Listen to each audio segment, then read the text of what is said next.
இது ஒண்டிதான் அப்படி சொன்னா தப்பா போயிடும்னு நினைக்கிறேன். இது அப்படி இல்லை, அது ஒரு இயல்பான ஒரு இதுதான், நேச்சுரல் பார்ட்னர்ஷிப் தான் நினைக்கிறேன். ஊருக்கே தெரிஞ்சு இன்ஃபேக்ட் அந்த 96ன்னு ஒரு படம் வந்தது இல்லை, அந்த படம் பார்த்துட்டு எங்களுடைய ஸ்கூல் மேட்ஸ் நிறைய பேர் எங்களுக்கு ஃபோன் பண்ணி நல்ல வேலை நீங்கள் கல்யாணம் பண்ணிருப்பா அப்படின்னு சொல்லியிருக்காங்க. நாங்கள் பாஸ் அவுட் ஆகி எத்தனையோ பேட்சஸ் அதுக்கப்புறம் போயிடுச்சுது. பட் எங்களை ரிலேட் பண்ணி பேசுவாங்க. இல்லை ஒருவேளை நாங்கள் காதலிச்சு கண்டராவியாகி நாசமாக போயிருந்தாங்க யாருமே ஞாபகம் வச்சிருக்க மாட்டாங்க. லவ்ங்கிறது வந்து என்னை பொறுத்தளவில் டிஸ்ட்ராக்ஷன் தான். அந்த காலகட்டத்துக்கு அது ஒரு பெரிய டிஸ்ட்ராக்ஷன் தான்.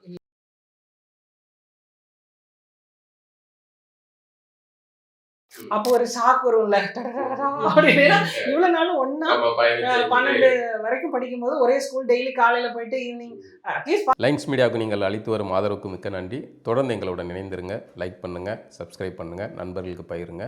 நாம் இணைந்து பயணிப்போம்.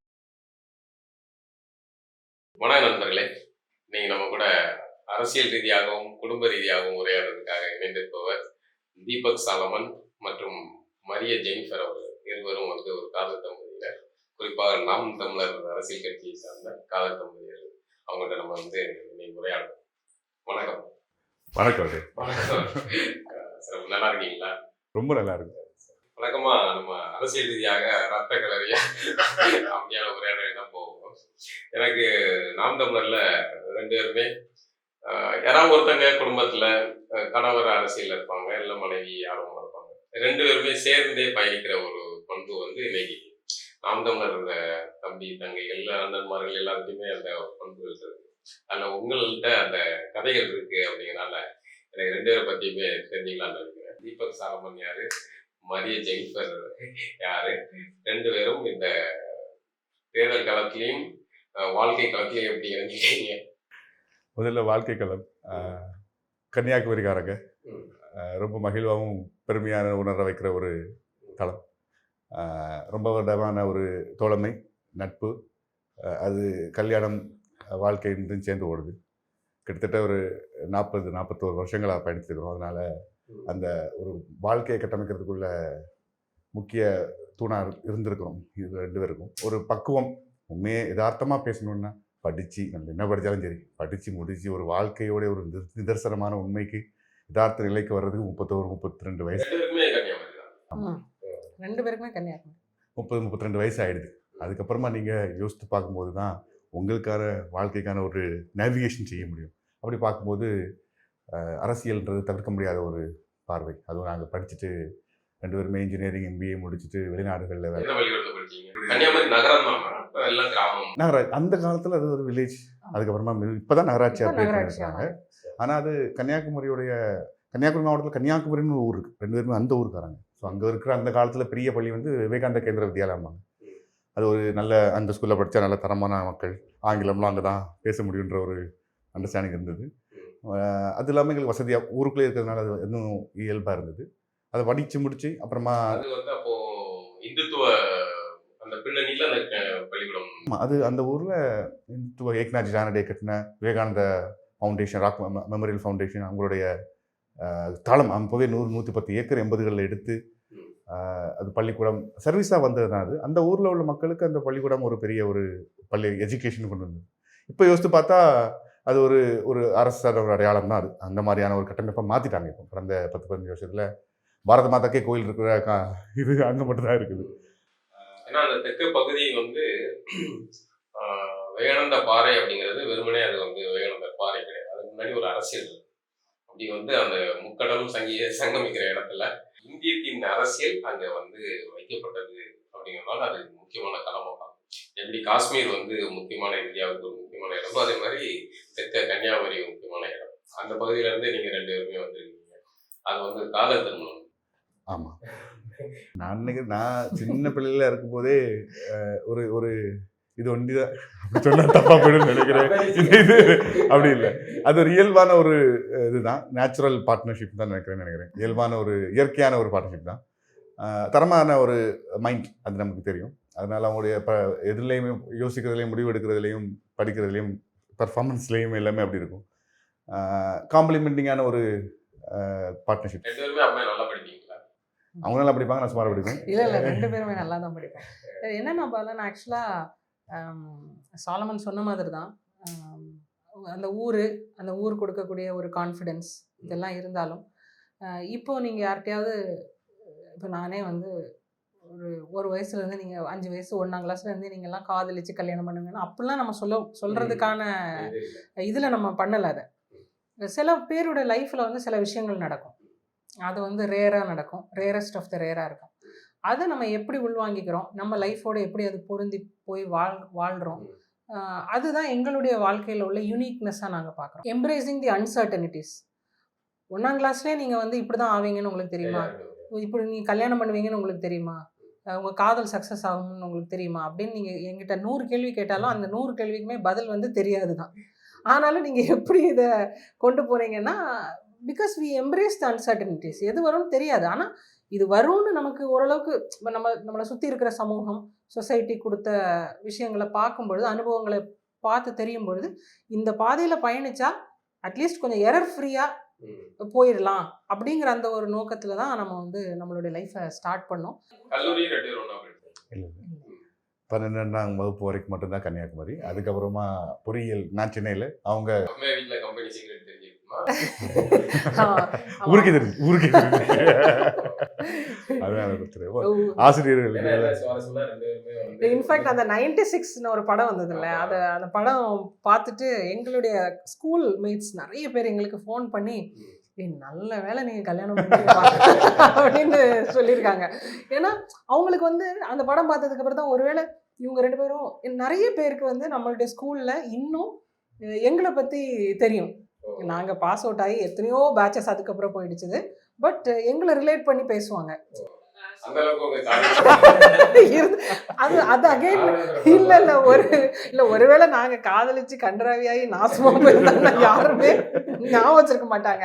ஒருவேளை நம்ம வந்து சக்சஸ் ஃபாலோ சக்சஸ் மாதிரி தான். இப்போ கூட ரீசெண்டா ஒரு திருமணத்துக்கு போயிருந்தோம். நம்ம ஊர்ல இருந்த ஒரு அக்காவுடைய பிள்ளைக்கு திருமணம். அப்போ அவங்க சொன்ன ஒரு விஷயம்தான், அங்கே வந்து எங்களுடைய ஸ்கூல் டீச்சர்ஸை நாங்கள் பார்த்தோம், அவங்களும் வந்திருந்தாங்க. அப்போ அவங்க சொல்கிறாங்க எங்களை பார்த்து, இவங்களும் உங்களை மாதிரி தான் அப்படின்னாங்க. எத்தனை வருடங்கள் அந்த பிள்ளைங்களுக்கு இப்போ தான் 20, 22, 25 வயது இருக்கும். ஆல்மோஸ்ட் 20 years லேட்டர் கல்யாணம் பற்றி சொல்கிறாங்க அந்த டீச்சர், இவங்களும் உங்களை மாதிரி தான் அப்படின்னா இன்னும் அது ஓடுது. ஏதோ ஒரு விதத்துல நல்ல விதமா அவங்கள வந்து பாதிச்சிருக்கணும். புரட்சிகரம் அப்படிலாம் இல்லை. இப்போ நீங்க 2 பேருமே வெவ்வேறு பிரிவை சேர்ந்தவர்கள், ஆனா அதை வந்து சேர்ந்து பயணிச்சு அதை ஒரு புரட்சிகரமா செஞ்சு இதாகிறத விட அதை வந்து இயல்பாக வாழ்க்கையில ஒரு அங்கமா எடுத்துட்டு பயணம் செய்யறது தான். குடும்பத்துல எதிர்ப்புகள் அந்த மாதிரிலாம் ஒன்றும் ஒரு 2 பேருமே தெய்வ பிள்ளைகளா இருந்ததுனால அது நீங்க எல்லாம் தெய்வ பிள்ளைகள் இல்லையா? எதிர்ப்புகள்னு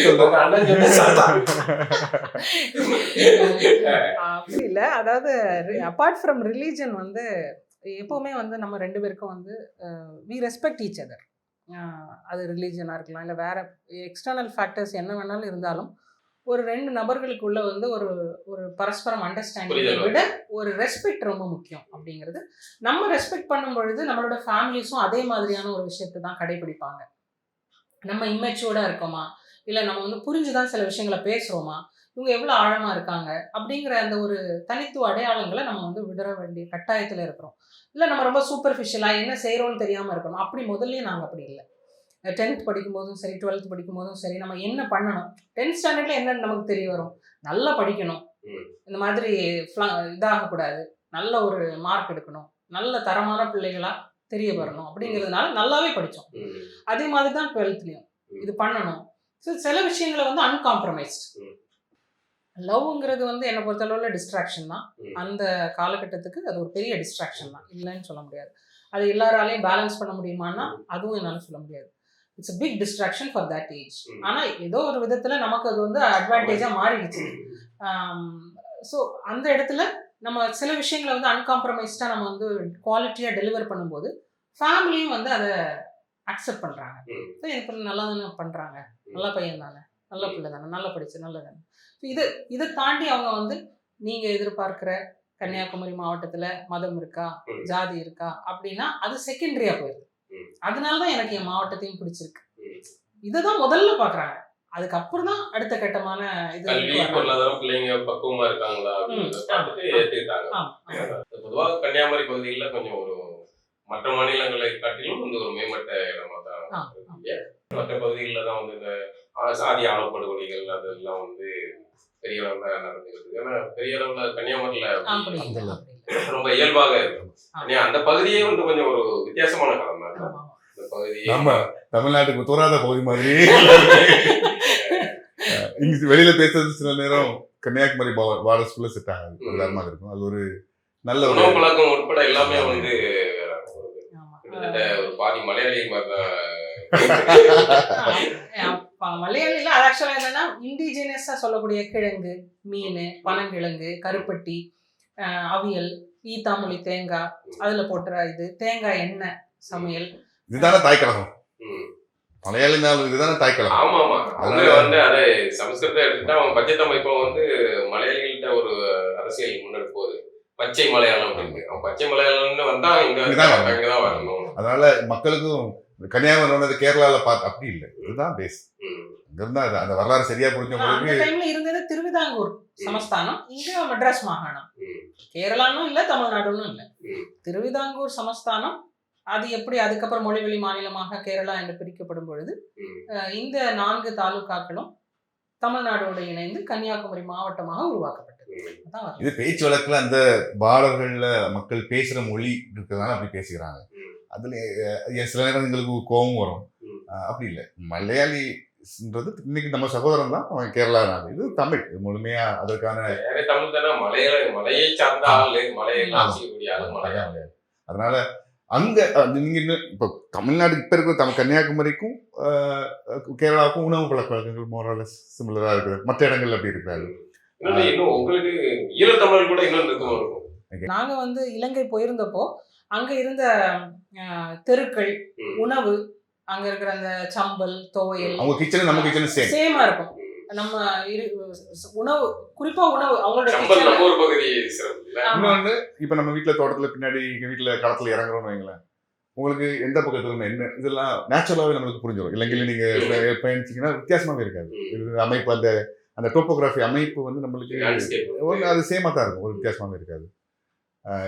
நீங்களும் சொன்னீங்கல்ல, நான் வளைகுடா இருக்கும்போது என்ன வந்துட்டு நான் புலியா இப்படிதான் நான் அப்படிதான் அவங்க வந்துட்டு என்ன கேட்பாங்க. அந்த பில்ட்டோ அந்த அது அந்த சாயில் இருக்கிற மாதிரி பேசுவாங்க. நாங்கள் பேசுறத பார்த்து சில டைம்ல நீங்க நீளமா அப்படின்னு கேட்பாங்க. பட் அதுல நமக்கு நல்ல மகிழ்ச்சி தான். நமக்கு சின்ன வயசுல வந்துட்டு தலைவருடைய பெரிய ஆர்டினன்ட் ஃபாலோவர் நம்ம அதை வலிமையா மண்டையில் அடிச்ச மாதிரி நெருக்கமானதுல பல வகையிலுமே வந்து உதவியாக இருந்த நீங்க இங்க ஒரு முதல்ல சொன்னீங்கல்ல, காஷ்மீர்ல ஒரு முக்கியம் இல்லை, கன்னியாகுமரியில ஒரு முக்கியமான இடம். ஆனா அந்த இடத்துலயும் பாருங்களேன், அந்த எந்த ஒரு பார்டர், ஒரு டிஃபென்ஸ் காரிடார் கிடையாது, கோஸ்ட் கார்டு வெளியா நேவல் பேஸ் கிடையாது. People have been harmonious. அதுக்கு நம்ம தலைவருக்கு தான் நம்ம பாராட்டணும்னு சொல்ற மாதிரி. அதே மாதிரி அங்க இருக்கிற லேண்ட்ஸ்கேப்புமே வந்து ரொம்ப பீஸ்ஃபுல்லான ஒரு இடம் தான். நல்ல அதனால தான் நம்ம மெய்யியல் தலைநகரமா அதை அறிவிச்சிருக்கோம். அந்த அந்த பார்டர்ல வந்து ஒரு ஒய்சிட்டன் மெய்யியல் தலைநகரம்னு நாம் தமிழர் கட்சியோட தலைமை ஒருங்கிணைப்பாளர் அறிவிச்சிருக்கிறாங்கிறதுக்கு ஒரு காரணம் இருக்கு. அந்த இடத்துல நீங்க ஒன்னொன்னும் உள்ள உள்கூறுகளை எடுத்து பார்த்தீங்கன்னா நல்ல நல்ல இட்ஸ் லேண்ட் ஆஃப் பிரில்லியன்ஸ் தான் நான் சொல்லுவேன். நம்ம இப்போ இந்த அரசியல் பயணத்துல வரும்போது நாம் தமிழ்ல நம்ம என்ட்ரு ஆகிறோம். உள்ள போய் பார்க்கும்போது அது ஒரு பெரிய வேலை, அது ஒரு சமூக வேலைன்றது. அந்த அழகா தச்சு எடுத்து ஒரு ஆடையாக்குறது ஒரு பெரிய வேலை. அதுல நான் சென்னையில தான் படித்தேன். சென்னையில SVCல நான் ஒரு மரைன் இன்ஜினியரிங் கிராஜுவேட். நான் மரைன் படிச்சுட்டு கப்பல்ல ஒரு 4 வருஷம் பயணித்தேன். ஒரு தேர்ட் இன்ஜினியரா வரைக்கும் செயல் பண்ணிட்டு அதுக்கப்புறமா நான் என்ன உணர்ந்தேன்னா, அதனால ஒரு இண்டஸ்ட்ரி தான் எனக்கு ஒரு பெரிய நிறைய நாடுகள் பார்க்கறதுக்கான ஒரு வாய்ப்பு கிடைச்சது, நிறைய மக்களை சந்திக்கிறதுக்கான வாய்ப்பு கிடைச்சது. அந்த அந்த இண்டஸ்ட்ரி வந்து நம்மளை ஒரு அவுட் ஆஃப் வேர்ல்டு மாதிரி ஒரு வேற ஒரு சோழன் நம்ம தள்ளிடுது. அப்போ நம்ம வந்து நான் விருப்பப்படலை. நான் பொதுவான எல்லா ஒரே வாழ்க்கை உள்ள காமன் மார்க்கெட்டுக்கு யூட்டிலைஸ் பண்ணுவாங்க. அவங்க வந்து இன்ட்ரெஸ்டிங் ஸ்டோரி உங்களுக்கு வேணும் அப்படின்னா, ஆக்சுவலாக 12th படிக்கும்போது யூஸ்வலாக என்ன பண்ணுவாங்க, 2 பேர் லவ் பண்ணுறாங்க அப்படின்னா, அப்போ எங்களுக்கு வந்து என்ட்ரன்ஸ் எக்ஸாம் கவுன்சிலிங் கவுன்சிலிங் வந்து சென்னையில் நடந்தது. அப்போ ஃபோன் கிடையாது, இந்த மாதிரி மொபைல் ஃபோன்ஸ் அண்ட் டெக்னாலஜி கிடையாது, லேண்ட்லைன் தானே. ஸோ கவுன்சிலிங் வந்து சாலமன் 96 பேட்சா 1299. ஸோ சாலமனுக்கு எனக்கு 2 நாளைக்கு முன்னாடி கவுன்சிலிங், எனக்கு அப்புறம் 2 நாளைக்கு அப்புறம் தான் எனக்கு கவுன்சிலிங். ஸோ அவங்க முதல்ல போகும்பொழுது எந்த ஊரில் கிடைக்க போகுது, எந்த காலேஜ் எடுக்க போகிறாங்க, எந்த ஸ்ட்ரீம் எடுக்க போகிறாங்க எதுவுமே தெரியாது. இன்ஜினியரிங் படிக்க போகிறாங்க, ஏன்னா நம்ம அதுக்கு தானே போயிருக்கோம். கரெக்டாக அவங்க கவுன்சிலிங் முடிச்சுட்டு ரிட்டர்ன் வந்ததுக்கு முன்னாடி நான் கிளம்பி போயிட்டேன். ஸோ நான் வந்து 2 பேருமே வந்து ஆஃப்டர் 2 டேஸ்க்கு அப்புறம் தான் ஒரு யதார்த்தமான ஒரு காலில் எந்த இடத்துல என்ன காலேஜ் எடுத்திருக்காங்க அப்படிங்கிறது ஒருத்தருக்கு ஒருத்தர் தெரிஞ்சுக்கிட்டோம். அப்போ ஒரு ஷாக் வரும்ல, அப்படின்னா இவ்வளவு நாளும் ஒன்னா 12 வரைக்கும் படிக்கும் போது ஒரே ஸ்கூல், டெய்லி காலையில போயிட்டு ஈவினிங் அட்லீஸ்ட் பார்க்கலாம். பேசி முடிவு பண்ணிட்டு வர முடியல நம்ம கவுன்சிலிங். நான் காரணம் ஏதாவது எடுக்கணும்னு நான் நினைச்சேன், அங்க ஸ்போர்ட்ஸ் நல்லா இருக்கும். அப்புறம் திடீர்னு மரைன் ஒரு கோர்ஸ் இருக்கிறதே தெரியாது. இவங்க வந்து சென்னையில மரைன் இன்ஜினியரிங் எடுத்துட்டு, நான் கோயம்புத்தூர்ல கம்ப்யூட்டர் சயின்ஸ் இன்ஜினியரிங். காரணம் கிளைமேட் நல்லா இருக்குன்னு போனாங்கன்னு நினைக்கிறேன். பட் அது வந்து எங்களுக்கு வந்து ஐயோ என்னடா இது அப்படிங்கிற ஒரு உணர்வு, உண்மையாவே சொல்லணும்னா உணர்வா பேசணும்னா அது ஒரு மாதிரி ஒரு பிரிவுக்கான உணர்வை கொடுத்துச்சுது. அதுக்கப்புறம் ஒரு 4 ஆண்டுகள் கல்லூரி வாழ்க்கையில எனக்கு தெரிஞ்சு ஒரு முறை தான் நாங்கள் சந்திச்சிருந்தோம். 2ஆம் வருடம் எங்கள் ஸ்கூல் ஆனுவல் டே யூஸ்வலாக நடக்கும். ஜான் 12 விவேகானந்தர் அவருடைய பிறந்த நாளை முன்னிட்டு பண்ணுவாங்க. அந்த டைம்ல எங்களுக்கு எல்லாருக்குமே வாய்ப்பா இருந்ததுனால we all gathered. அந்த 4 ஆண்டுகள்ல ஒரு முறை மோட்டிவ் அண்ட் கோல்ஸ் வந்து கரெக்டா இருந்துச்சு. சரி ஓகே, பையன் எங்கேயும் தடுமாறாம இருக்கா அப்படி. அதே மாதிரி அவரு வந்து கம்யூனிகேஷன் கிடையாது பெருசா. காரணியால இருக்கும்போது வந்து அப்போ வந்து ஒரு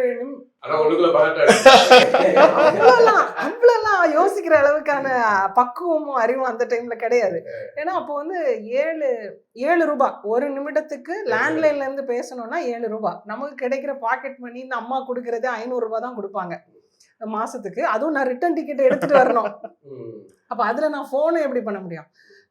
ஸோ அதனால லிமிட்டடாக தான் நம்மளால பண்ண முடியும். ப்ளஸ் இதை வந்து நாங்கள் வந்து பப்ளிக்காகவும் நம்ம பண்ண முடியாது, ஏன்னா சர்டன் திங்ஸ் இருக்குது. நம்ம ஒரு இதோடு இருக்கும் பொழுது சில விஷயங்கள் அதை பண்ண முடியாது. அப்போ அது எல்லாத்தையும் உள்ளடக்கிய ஒரு ட்ராவலாக தான் அந்த 4 இயர்ஸ் இருந்துச்சு. சென்னை அது ஒரு கிராமத்துலேருந்து வந்து ஒரு நகரத்தில், கோயம்புத்தூர் நகரம் தான், சென்னை நகரம் தான். அந்த ஒரு அதுவும் கன்னியாகுமரிக்காரங்க மெட்ராஸில் உள்ள காலேஜில் சேரும்போது லாங்குவேஜ் இண்டிஜினஸாக ரொம்ப மல்டிஃபேசட்டாக வருவாங்க. அந்த கம்யூனிகேஷன்ஸ், அந்த social engagements, public life and still life is different தேன் அங்கே.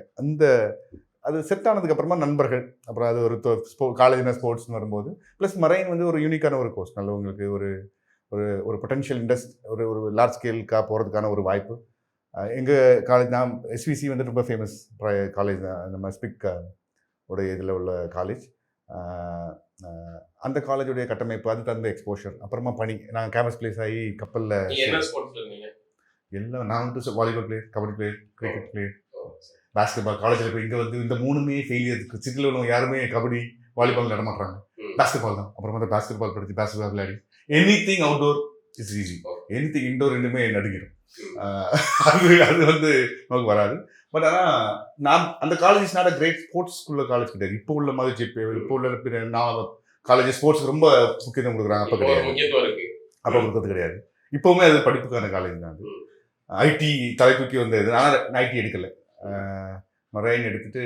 அது என்கிட்ட கேட்டிங்கன்னா இன்றைக்கி மரைன் எடுத்தது தான் எனக்கு ஒரு நேச்சுரல் ஃப்ளோ தான். அது உங்களுக்கு தந்த எக்ஸ்போஷர், அது எனக்கு அப்புறமா ஃப்யூச்சரில் எல்லாத்துக்குமே அது ஒரு பெரிய இது.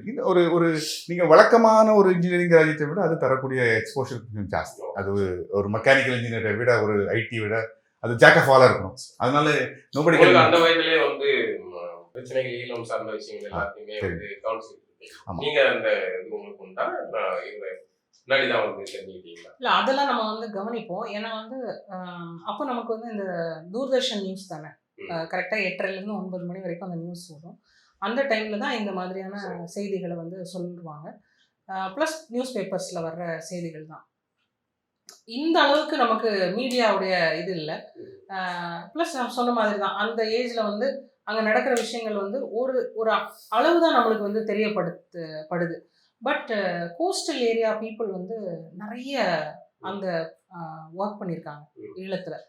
தலைவரோட இருந்து மீனவ சமூக மக்கள் நிறைய மீனவர்கள் வந்து இந்த விஷயத்தினால வந்து கொல்லப்பட்டாங்க. கொல்லப்பட்ட காரணமே அது நிறைய பேர்கிட்ட அதுக்கான ஸ்டோரிஸ் நிறைய. கூடுதலா தமிழ்நாடு முழுக்க எங்க இருந்தாலும் சரி எல்லாருக்கும் தலைவர் மேல ஒரு சாஃப்ட் கார்னர் இருந்துச்சா இல்லையா? நம்ம வளரும்போது அது யாரும் சொல்லிருக்கவே அம்மா அப்பா சொல்லி இருந்திருக்க மாட்டாங்க. அங்க நான் வளரும்போது யாருமே சொல்லல. பட் ஆனா தலைவர் இருக்கிறாரு, அங்க ஒரு இஷ்யூ இருக்குன்றது நமக்கு தெரியும். சேனல் அடிச்சா அன்னைக்கு அடிச்சாச்சு, ஈழத்தோட போட் நமக்கு வருது, ஒரு தீப்பிடி தெரியுது, நம்ம பார்த்துருப்போம். இது நம்ம இதுதான், அதுக்கு ஹீரோ நம்ம தலைவர் தான் அப்படின்றது நமக்கு தெரியும். விஷயம் தெரியாது. விஷயம் தெரிய வரும்போது இந்த டூ லேட்டா இருந்தது. 2007-8 அந்த சண்டைகள், அப்புறம் 2009 நெருக்கடிகள்.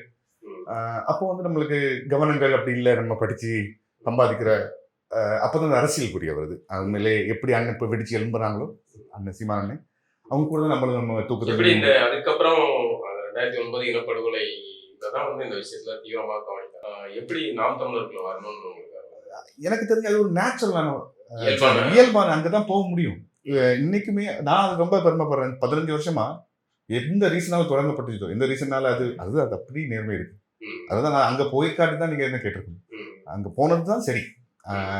அது எனக்கு எப்படி கூடுதலா எங்களுக்கு எப்படி ஹெல்ப் பண்ணிருக்குன்னா, நம்ம ரொம்ப பிரில்லியன்ட், நம்ம நல்ல you have to be smart, ஒரு மொமெண்ட்டும் நமக்கானதா மாத்திக்கணும்னு இருக்கிற ஒரு ஆட்டிடியூட்ல இருந்து, ஓஹோ நம்ம அடுத்து நெக்ஸ்ட் பெஸ்ட் மூவ் எதுன்னு தெரியாத ஒரு ஆளாக தான் நம்ம இருக்கிறோன்றது தெரியும் போது அது ஒரு ஒரு ஒரு எவல்யூஷன், உங்களுடைய எவல்யூஷனுக்கு அது பெருசாக ஹெல்ப் பண்ணுது. எனக்கு வந்து இந்த பார்ட்டி என் வாழ்க்கையை கட்டமைக்க உதவி இருக்கு, வாழ்க்கையோட கோணங்களை பார்க்க உதவி இருக்கு, வாழ்க்கையை நிறைவாக வாழ்றதுக்கும் செத்தாலும் சாகாம இருக்கிறதுக்கான ஒரு தளமாவும் மாத்துறதுக்கான ஒரு பலத்தை தான் தந்திருக்குது இந்த வாழ்க்கை.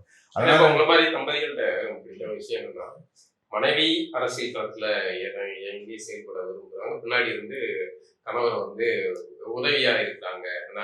சகோதரி கார்த்திகாவும் அவங்க கணவரும் அந்த நிறைய நாம் தமிழர் தம்பி தங்கைகள் எல்லாரும் முன்னாடியுமே பார்த்தீங்கன்னா சேர்ந்தது குடும்பமா பயணிக்கிறாங்க. அது ஒரு சுவாரஸ்யமான அது குடும்ப அதுதான். அது நீங்க யோசிச்சீங்கன்னா அப்படிதான் போகணும். ஒரு மற்ற கட்சியில தான் வேற வேற இடத்துல இருப்பாங்க. இங்க வந்து நேச்சுரலா அது ஒரு நேர்மை இருந்தா எப்படிதான் போக முடியும். கூடுதலா நான் இங்க பார்த்ததுல வந்து எனக்கு சின்ன பிள்ளைங்க தெரிஞ்சதுனால பொட்டன்ஷியல் நமக்கு தெரியும். I knew as a person what she can டெலிவர்ன்றது எனக்கு தெரியும். அதே மாதிரி கூடுதலா இவங்க நம்ம பணி செய்யலாம்.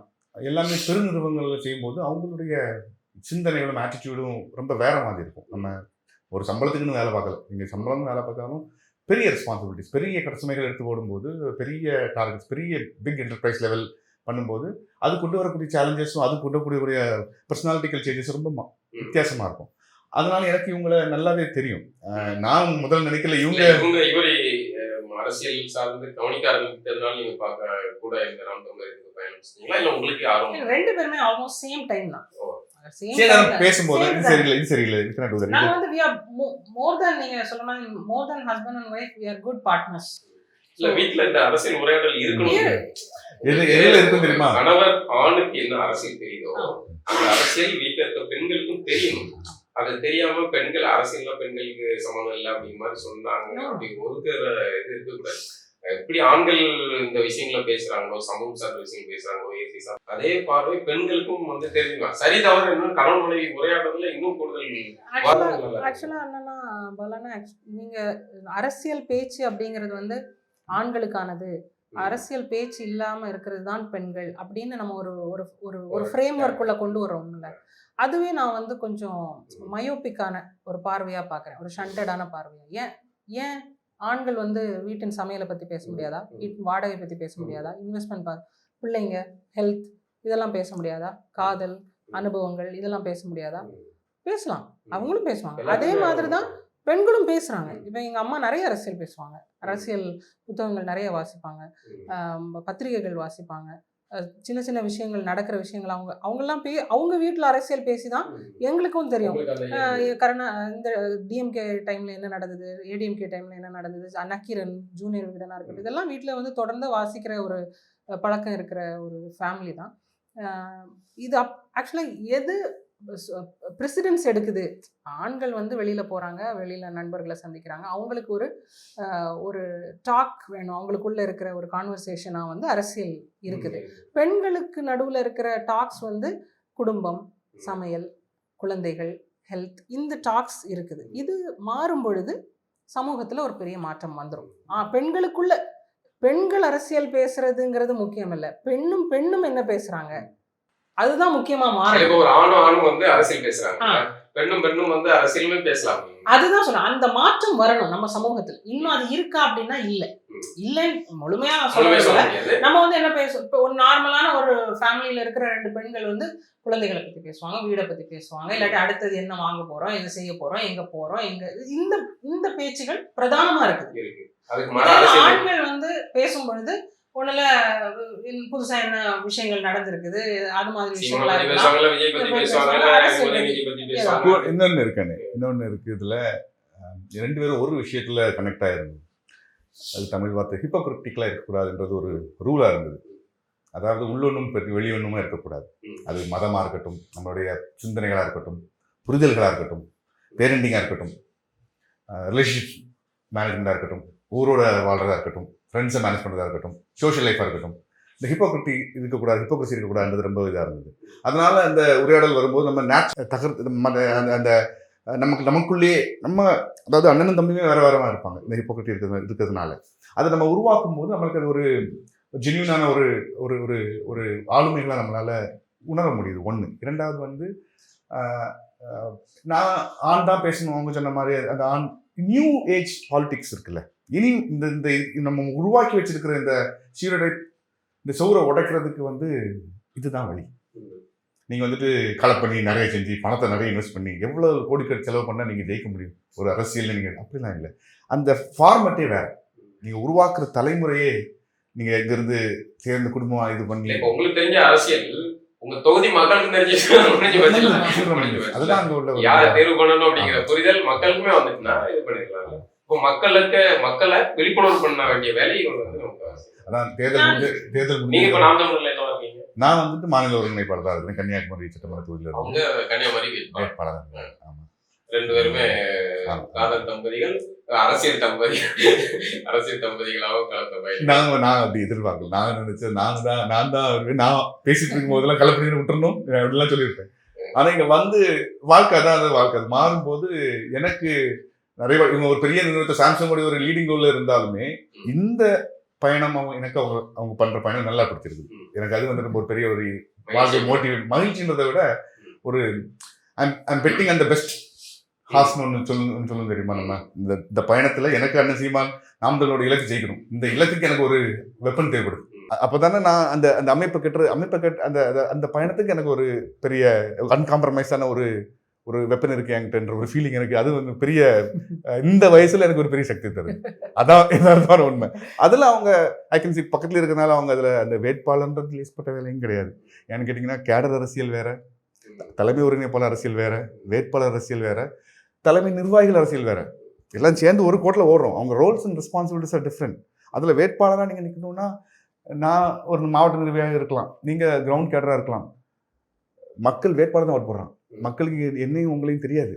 அவங்களுக்குள்ள கமிட்மெண்ட், அவன் ஒன்று ஓட் போட்டிருக்காங்க, எப்படி ஓட்டிங் நான் அவங்களுக்கு வாக்களிச்சிருக்கிறேன்ற அந்த பந்தத்தில் ஏற்படக்கூடிய புரிதல், ஒரு கமிட்மெண்ட் ஃபார் லைஃப். இவங்களை ஒருத்தவங்களை ஓட் பண்ணி அவங்களை பிடிச்சிட்டாங்கன்னா இதுதான் என் தலைவர் நான் முடிவு பண்ணிட்டான் அப்படின்னா அந்த அது ஏற்கப்படக்கூடிய இவங்களுடைய மாற்றங்கள் நம்மளால என்னால் உணர முடியாது. நீங்கள் டிஃப்ரென்ஸ் என்னன்னு கேட்டிங்கன்னா 2 பேரும் ஒரே பயணம் தான். ஆனால் அவங்க ஒரு வேட்பாளராக ஒரு தேர்தல் நின்றுருக்குறாங்க, நான் கூட நின்றுருக்கிறோம். எங்கள் மாவட்டமே பெருசாக ஒருங்கிணைந்து நல்லா பண்ணோம்.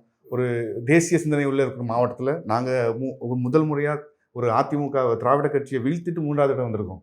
முழுமையாக அவங்களுக்கு கட்டமைப்பு இருக்கிற ஒரு இடத்துல போன நாடாளுமன்ற தேர்தலில் நாம் தமிழர் கட்சி அவங்களோட வீழ்த்தி முதல் 3வது இடத்துல 54,000 வாக்குக்கும் வாங்கணும். நான் 10,000 வாக்கு கூடுதல் அதிமுகவோட.